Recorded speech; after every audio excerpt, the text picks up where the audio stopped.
कैसे उठाइयो फोन मांगे गेलियो धराई हम सोना मांगे कैसे उठाइयो फोन मांगे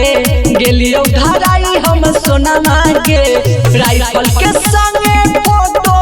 स्टेटस लगलियो फोन मांगे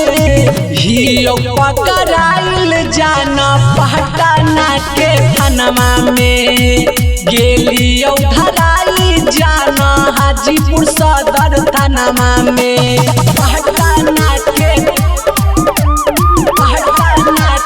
थाना में।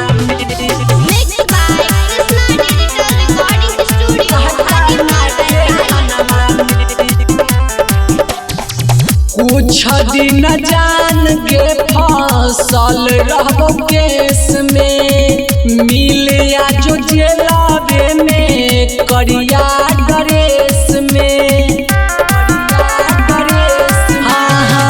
कुछ दिन जान के फसल रहबो केस में मिलिया जो जेलावे में करिया ड्रेस में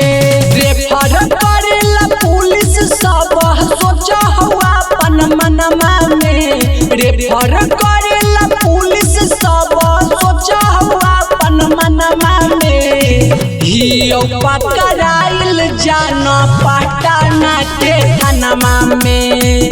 गेलियो धराई जाना हाजीपुर सदर थाना में पटना के कृष्णा रिकॉर्डिंग स्टूडियो हाजीपुर वैशाली।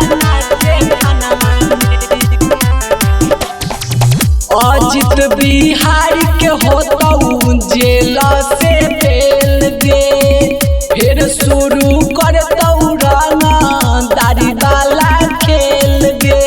हाजीपुर सदर थाना में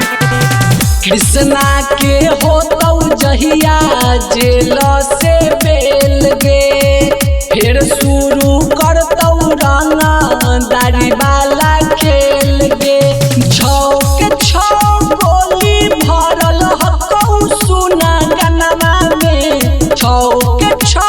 गोली भरल हकौ सुना गनमा में हियो पकड़ाइल जाना पटना के थाना में गेलियो धराई जाना हाजीपुर सदर थाना में कैसे उठाइयो फोन मांगे गेलियो धराई हम सोना मांगे राइफल के संगे फोटो स्टेटस लगलियो फोन मांगे हियो पकड़ाइल जाना पटना के थाना में गेलियो धराई जाना हाजीपुर सदर थाना में।